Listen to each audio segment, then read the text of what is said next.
Leinore found the dead snake mixed in the ashes of a campfire gone cold hours ago. It was a small thing, charred through and sooty, but it had somehow kept its shape. Leinore reached out her hand and picked it up. "Ew," Cynia said, the snout of her fox mask bobbing as she spoke. "Put it down." And then, as if Lenore's touch had animated the creature, it wriggled its body and flicked its forked tongue.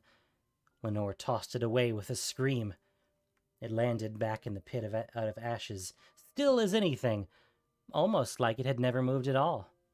"Not so brave now," her sister laughed. Her little sister always teased her with kindness. Leinore couldn't manage a smile, though. Not after the news of another missing family this morning. The ancient festival of Harvesttide, now revived, was supposed to bring hope to the people and restore the balance between light and darkness. That's what the witches of the Dawnhart Coven promised her, and the people of Kessig. "Help us bring back the light," they had said to the villagers.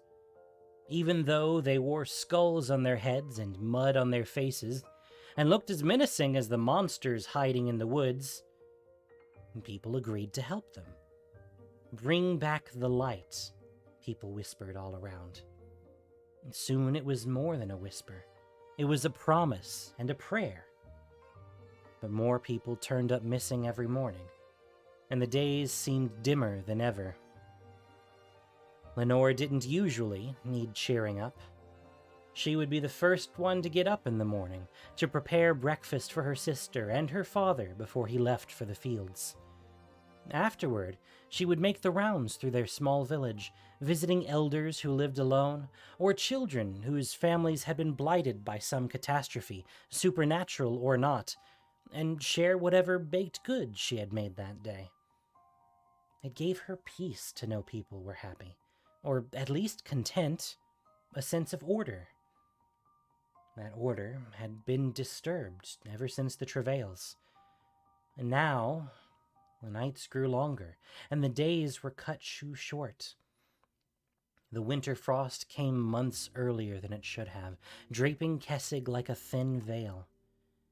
Catilda, the leader of the coven, promised she could fix the imbalance if the festival was a successful one, and Leinore wanted nothing more. When the Dawnhart Coven asked her to oversee the festivities, she knew what the witches expected from her, to do what she had always been doing. She would keep the people fed, the decorations bright, and the atmosphere festive. A simple job that was getting more and more difficult. Leinore examined the empty tent in front of her. A woodsman and his family had found lodging inside for as long as the festival lasted. There were quite a few of those around, scattered in the clearings around the Celestis, sheltering travelers who had arrived from all over Kessig. The creeping cold became unbearable in the late hours, even though it was only autumn. With the blessings and charms of hedge witches all around them, people had felt safe at first. The bravest of them slept out in the open, only with the dark sky for a roof and their thick furs for covers. The moon loomed bigger and closer than ever, but the festival-goers were less afraid of the dangers that lurked in the dark when the charms of the Dawnhart Coven were protecting them. Or at least, they had been. Perhaps they left, Leinore mumbled. They got tired of the cold, packed their stuff, and went home. Cynia shivered, though Leinore didn't think it was from the miserable weather. Her fox costume was covered in bright red maple leaves. Leinore thought she looked more like a rare and strange bird ready to take flight. "Their stuff's still here." Cynia pointed at a small cloth bundle next to a shack, easy to miss under the frost and the leaves that had fallen during the night. "Besides, who would travel in the dark? I don't like this. Let's go home. They might turn up by tomorrow." She was right, of course. This was the second family this week. Another tent left intact. Nobody could be in such a hurry that they would leave their things behind, or worse, travel through the Kessig forests during the night. There was something else lying next to the bundle. It looked small and sinuous. I really hope that's not another snake, Leinore squinted. The mists were getting thicker as night approached. Cynia walked over to the bundle and kicked around some of the frost and leaves. Oh, that's pretty! Cynia picked it up. It was a festival mask, but not like the ones the townsfolk wore at the Harvesttide. It looked more like a hedge witch's headdress, elaborate and off-putting. That didn't make sense. The lost family was just a woodsman and his wife. The scale-crusted mask was a deep gold. Sticks were fixed on top of it, like most of the witches' headdresses. Only instead of sun rays or moonbeams, it looked more like snakes coiling out from the plaster. Under the eyes of the mask, 2 long wooden fangs stuck out. "Well, put that down," Leinore said. Cynia gave her a look, but it just didn't feel right to take things that weren't theirs. Even if the people had... Something wasn't right. Leinore turned to her sister and said, "You know, we should get out of here while we still can. Go home." Cynia took off her mask and tried on the new one, causing Leinore to flinch. "We don't know what happened to them," Leinore said slowly, "and Father is always suspicious of everything since..." She stopped. There was no point in bringing Mother up. When the curse mute, the spell that had cured so many werewolves, had broken, the creature's bloodlust and animal instincts had carried them all off, including their mother. A small blessing. She never hurt anyone that they knew of, only returned to the woods. This made it easier for them to claim she had been killed by a bear, even if the villagers only pretended to believe this out of pity. Cynia shook her head. "You just don't want people to spoil your celebrations." Leinore's face grew hot. "Please take off that mask." But Cynia ignored her. She tied the mask's ribbons tight over her black curls and did a small twirl. "I'm pretty sure they won't be coming back to ask for it." Leinore hated the mask, and it wasn't just the fact that Cynia took it without permission. It made her uncomfortable. She didn't want to look at it straight in the eyes. Its eyes. Her eyes. She shook off the strange thought. It was unnerving, that was all. No different than the witches' rituals. "Let me talk to Catilda," Leinore softened her voice. Her sister could be headstrong sometimes, but ultimately she would listen to her. Perhaps she can help. And please take off that mask. "Fine." Cynia took off the mask and donned the fox one again. She had made it, along with Leinore's deer mask, and was proud of both. "But I'll keep it until they come back." She didn't believe Catilda and the Coven had something to do with the missing people. There was something about the kind look in her eyes Leinore trusted. So what if they were strange? The witches had been hermits for so long, it was natural to be cryptic about their rituals. Perhaps they didn't want their magic to fall into the wrong hands. And considering their power, Leinore didn't blame them. She had seen them split trees in half with a gesture, or conjure wood from the earth for thirsty festival goers. Goodness. But another thought crept about her mind. What if the rest of the Coven was not as harmless as Catilda? Was the witch really in control of what was happening? The thing slithered at the edges of her vision again, but this time it was only in her memory. There was something in the mists last night.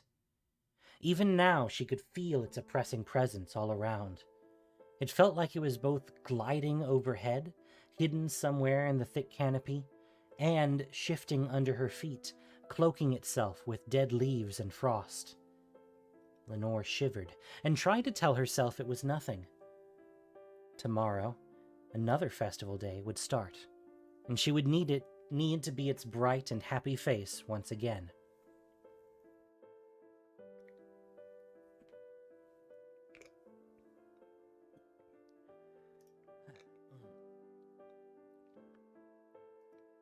In a city, all the roads lead to a church. Or so Leinore had heard people say. People who had traveled to places such as Thraben had seen... Let me just restart that whole bit, huh?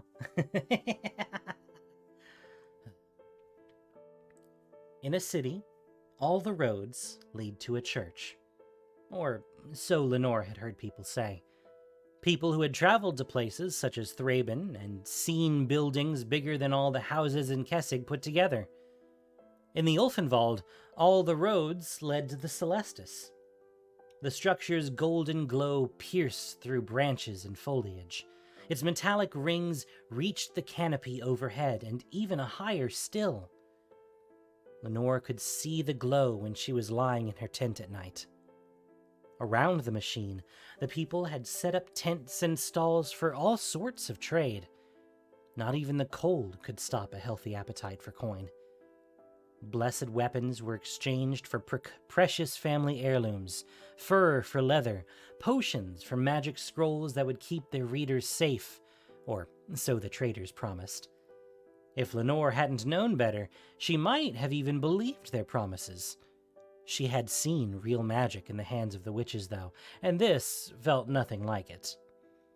The people who felt unsafe sleeping in the forest had moved closer to the Celestis since last night, setting up their tents among the rest, huddling together like rabbits.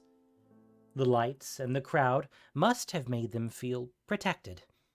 There was still laughter and music in the air, but now there was something wilder in the mix, too. Everything felt numb and dampened, and the hoarfrost sat on their shoulders like a couple of icy hands. Leinore did her best to greet everyone she recognized, despite the masks, and welcome those she didn't, giving away branches of living wood for good luck. Cynia was a few steps behind her, mimicking her sister and smiling, even though Leinore could hear her dragging her feet. At the center of the Celestis, on top of the dais, Catilda and her coven were doing another one of their rituals. They had started simple enough, with plenty of food and beer and bright candles. There was dancing and singing that sounded more like howls, but, well, the townsfolk didn't seem to mind. Many of them, including Leinore, felt like howling themselves. But after the first couple days, their rituals became stranger and stranger. Beastly shapes seemed to dance inside the bonfires along with the witches. When the women opened their mouths to utter invocations, Leinore could see clumps of black dirt clinging to their teeth and staining their tongues. Grindanu's kiss, they called it. Catilda's costume was getting more extravagant with each passing day, too. Today, along with the grassy shoulder pads and the massive headpiece meant to mirror the glory of the sun, she carried a mesh necklace made with ribbons and, some sort of animal teeth. 2 crimson lines were drawn under her eyes, like tears of blood. Leinore widened her stride, leaving Cynia behind. Teeth were gathered in a heap in the middle of the coven's circle on the dais. When Leinore drew nearer to the dais, the teeth didn't look like they belonged to an animal at all. They were very much human. Leinore felt her stomach stir. The witches, mumbling a low chant under their breath, were binding the teeth in necklaces like charms and handing them out to the people. Some hesitated, looking at each other with plain disgust. Others grabbed the necklaces and shoved them hastily in their pockets or spat at the witch's feet and turned away. "What is this?" Leinore managed to say. Catilda turned up from her work, surprise written on her face. "Well, they are teeth," she said plainly. Werewolf teeth. It didn't look like werewolf teeth. Leinore felt all the eyes on her. They don't look like werewolf teeth. Leinore felt all the eyes on her. She glanced at the crowd, looking for Cynia, but could not find her. Well, Catilda waved her arms around, slightly offended. They shifted back into human form after death. They still have the essence of the wolf. Leinore tried not to think of her mother. Instead, her thoughts went to her sister, her father back in the village, the people gathered close to the dais. She was supposed to bring hope and light to the villagers. And yet here she was, feeling all the light she had leaving her body. Say something, she said to herself. Anything. But what could she say? Witch? Oh, a different person. Witch? Leinore recognized the man by his volume alone. Jagger had always been the noisiest trapper in the village. Not a good quality for a trapper. He fancied himself important, a leader of everyone who had assembled here, regardless of how many people agreed with him. With each step, he seemed to rattle. The noise was coming from the countless charms he had on him. Already a tall man, he had arrayed oxen teeth, runes, and blessed silver, or so he claimed, on top of his fur coat, to make him stand out from the crowd. A loud, angry man. He would only make things worse. Did you steal those from the missing villagers? Leinore's stomach clenched. A couple of days ago, she would have defended the witches without a shred of doubt. But no matter how much she wanted to roll her eyes at Jagger, she wasn't sure he was wrong. Not completely. Missing? Another witch asked, as if the news had not reached everyone. We are not your enemies. Catilda stepped down from the dais to face Jagger. Harvesttide cannot succeed with witches alone. We must do this together. I don't trust someone who tells me nothing, spat Jagger. You brought us here, asking us to help you, but you keep us in the dark. Don't trust the witches! Tell us where the missing are! The voices were coming from all over. They demanded answers. Leinore could see the villagers growing increasingly restless, ready to burst with anger. They had come here for salvation, but they had only found the same darkness you could find in any corner of Innistrad. Wait a minute! Leinore shouted at Jagger. They didn't do anything! You have no proof? Jagger sneered, gesturing at the teeth. Isn't this proof enough? He was making a show of it now. What's next? They feed us the flesh of the dead? They are here to help us. Leinore made a pathetic effort. Her mind was elsewhere now. Where was Cynia? By sacrificing people? Jagger moved toward Catilda. He towered over her despite her imposing headpiece. He could easily brush her aside with the sweep of his arm. Leinore could feel the witch and the rest of the coven preparing for a fight. Nobody's sacrificing people, Cynia said. Her voice came from somewhere close. Leinore looked around but couldn't find her, couldn't trace the fox mask among the rest of the autumn-colored masks. She was certain, though, that this was her sister's voice. In the crowd, Leinore made out Cynia's dress with the red and orange leaves. Her long, curly hair swayed left and right as Leinore's sister walked toward her. Those, at least, had stayed the same. Her fox mask wasn't there anymore. In its place, Cynia wore the new mask. You speak as if the woods had... You speak as if the woods have not been full of dangers ever since we were born, Cynia said while climbing up the dais. Everyone stopped, even Jagger and Catilda, as if someone put them under a spell. Their anger died down as fast as it had erupted. Anything could have taken them. So many hungry things lurk in the dark. Vengeful spirits, Vampires? Ghouls? Werewolves? There were voices of agreement in the crowd now. Everyone looked at the pile of teeth as if they were seeing them for the first time. Their eyes were glassy, but they were listening to what Cynia had to say, as if she were the only one who mattered now. Leinore was staring at her sister in disbelief. Her stomach twisted from a sudden dread she could not explain. If anything, their demise should humble us. We can't do anything while the darkness grows. Bring back the light! Cynia gestured at the floating candles, and they seemed to burn brighter, a new spark born inside them. Bring back the light! People shouted. Some of the people clapped. Music rose from somewhere in the back of the crowd. Jagger opened his mouth to speak, but nobody was paying attention to him anymore. Neither to Catilda nor the coven. The villagers were circling Cynia, touching her hands with adoration, gently pulling her to their company, their music, their dances. Everyone was happy and hopeful, just like it had been on the first day. Even the cold seemed less bitter now. So why was Leinore shivering with fear?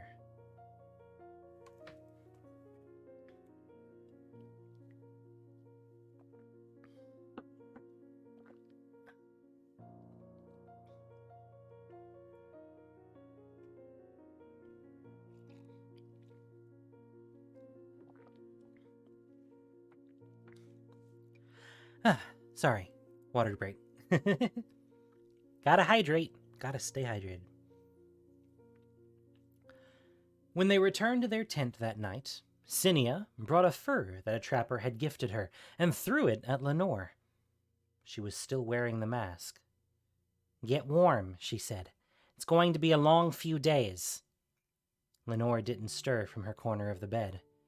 Every time the mask looked at her, she felt another presence in the tent with them. Not the mask, she told herself. Cynia. Every time Cynia looks at me. I thought you said we should leave, Leinore mumbled. Cynia took off her costume. Pieces of dried leaves fell to the ground, like a snake shedding its skin. She left her mask on.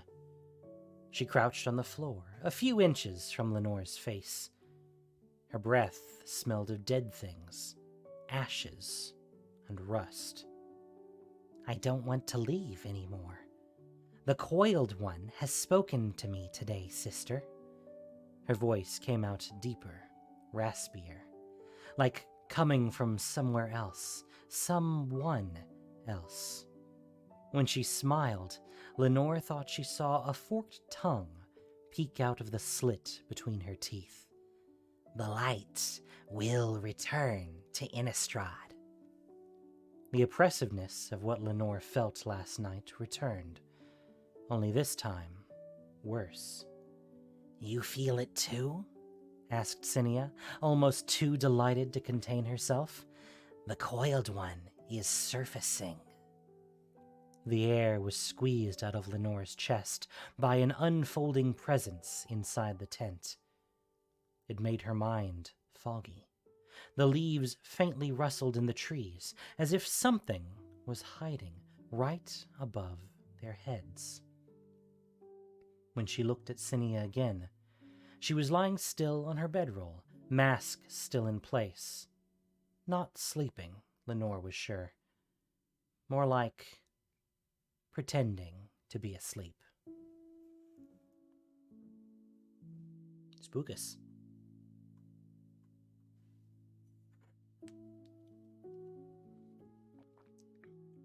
I feel like she'd have wanted to, talk directly to the witches at this point, huh?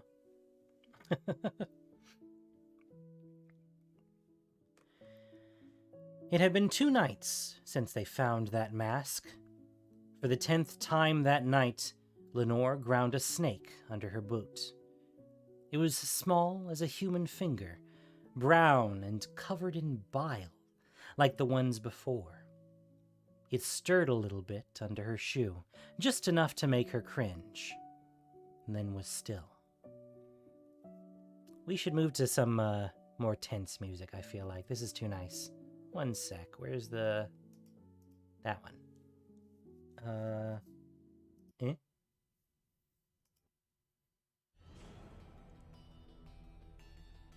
No.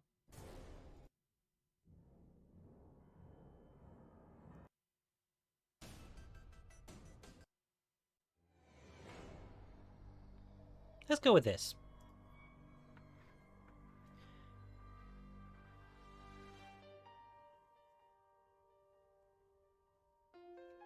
Somehow, over the last few days, Cynia had replaced Leinore as the sovereign of Harvesttide in the eyes of the festival goers. She basked in the attention as they looked to her to light the first lantern of the night, to raise a toast to the noonday sun. Not only was she more confident than before, but she had a strange effect on people. Wearing that mask made people listen to her in a way they didn't listen to Leinore or even Catilda. If Leinore had not known her sister, she would swear she was one of the witches, and a very powerful one at that. The changes to Cynia's personality, unnatural though they may have been, were nothing compared to what she could do to people now. The first time Leinore had watched it, she had been horrified.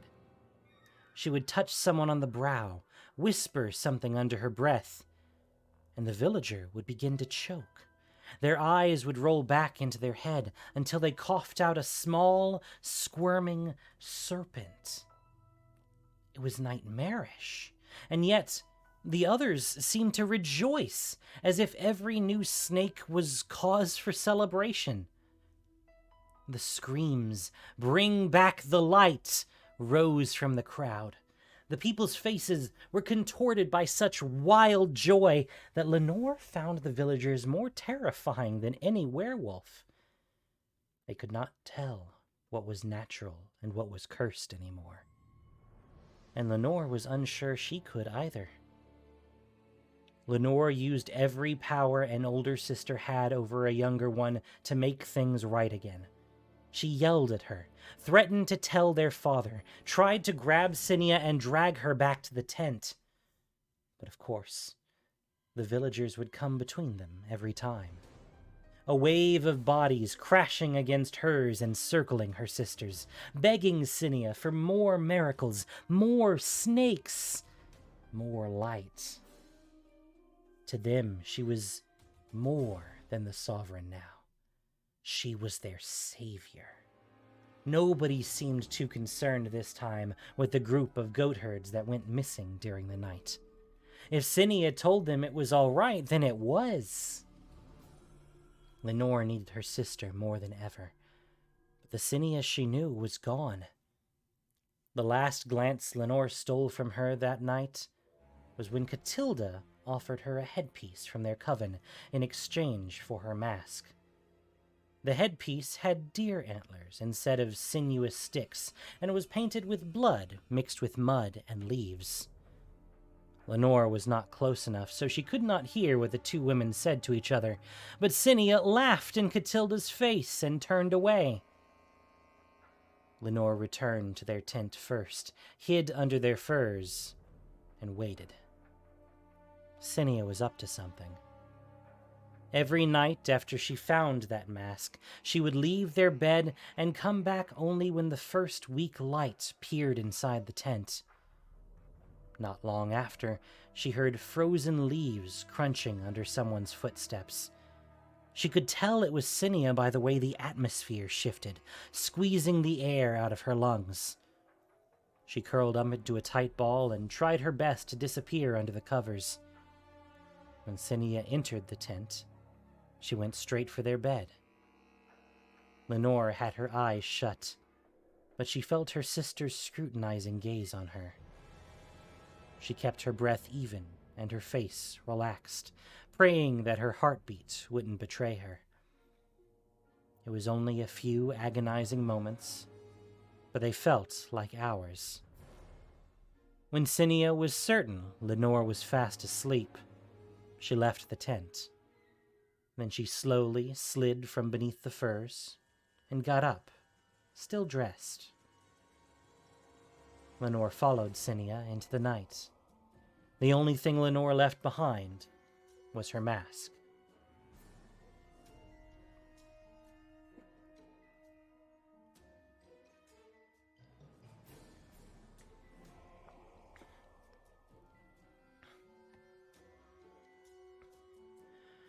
Tracking her sister's steps was harder than she thought.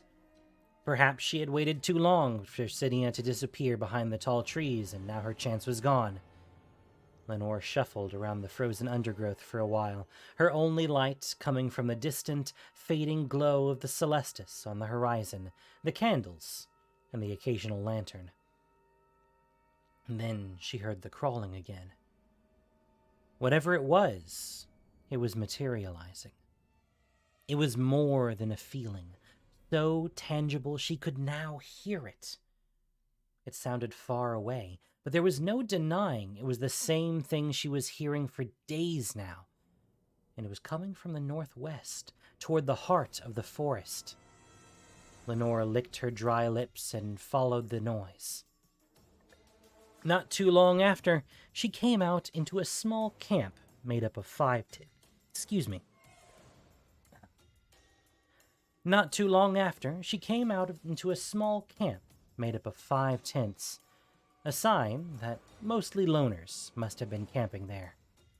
Before she even got close, she heard someone making a gurgling sound, as if their head was plunged under water. Panic fought against any desire to help. She ducked behind a tent as 2 figures emerged in the distance. One she was sure belonged to her sister Cynia. The mask betrayed her, even in the dark. But the way the 2 shapes stood did not make sense. It looked like Cynia held a man by the throat, as easily as if he was a dead raccoon. She was dragging him over leaves and hoarfrost, away from the small camping site and deeper into the heart of the woods. She followed the figures to a strange clearing, covered by a thick canopy of branches. Leinore stopped in her tracks as her sister kept dragging the body of this man toward an oval rock at the edge of the clearing. No, not a rock. An egg. It was at least as big as a man.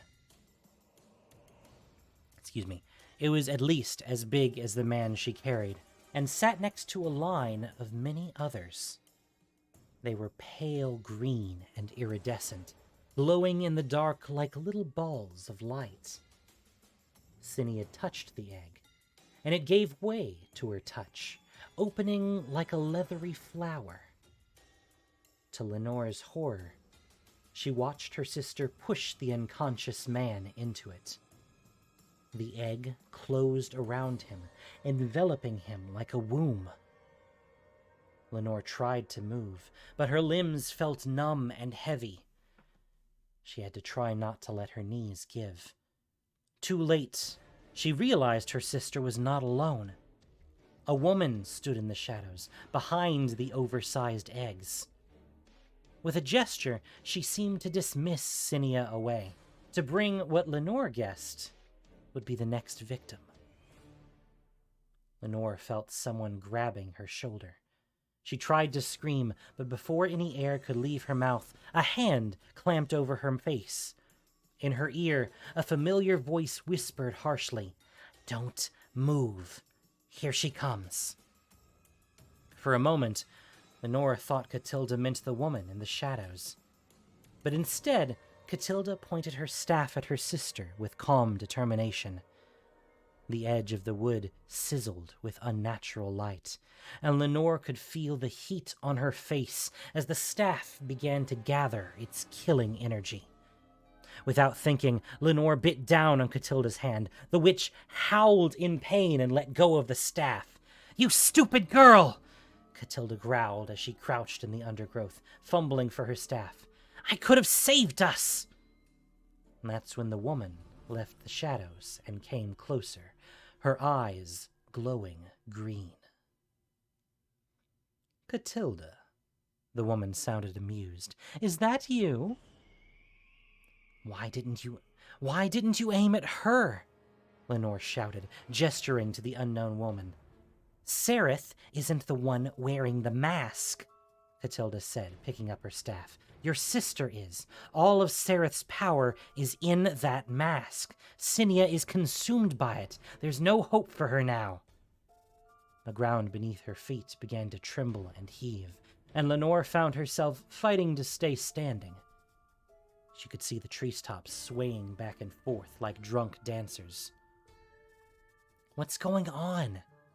"It's the Coiled One. It's the Coiled One.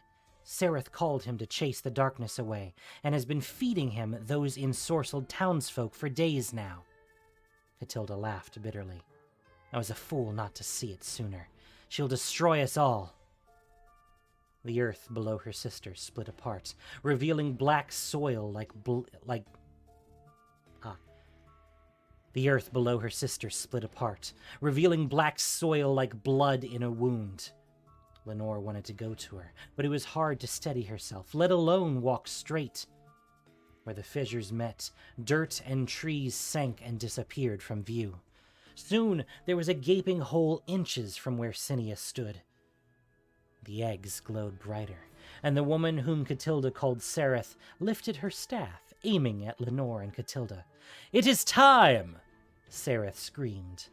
A beam of energy flashed in front of Lenore's eyes, and for an instant she saw only green. She thought she heard Cynia scream somewhere not too far away, and a wave of despair hit her. What if the hole had swallowed her sister, and she was already too late? When her vision cleared again, she saw him coming out of the hole, or part of him. A wall of scaly flesh writhing in front of her sister. Lenore's mind froze, trying to take in the eternity of it. But she could not. No matter how much she craned her neck, her human eyes were not enough to perceive it. A sickening feeling rose in her chest. She couldn't move, her muscles frozen in fear. "Don't look at him!" she heard Catilda scream. "Listen to me. If he eats her while she wears the mask, we are doomed. I need your help." The witch was clutching her arm, wounded by Sereth's magic. There was a nasty-looking wound where her sleeve had been torn.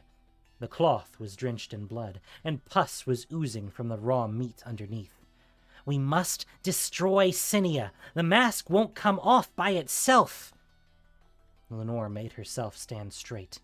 Every muscle in her body tightened. "Don't you dare touch my sister. I'll get the mask off her." "She's already gone, Leinore." "Let me try.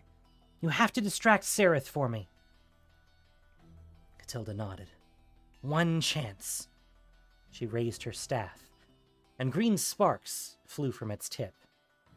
Leinore stumbled across the shaking earth, heading for her sister. As she looked up at the creature, two wide black eyes emerged from the surface of the scales, impossibly large. "Don't look at it," she thought. "Get it together." Leinore touched her sister's arm to wake her from their stupor. Cynia's hand was icy cold, and her eyes were burning with a bright and terrible light, a glow that seemed to Leinore unbearably old. When she looked at Leinore through the eye holes of the mask, there was no fear, only ecstasy.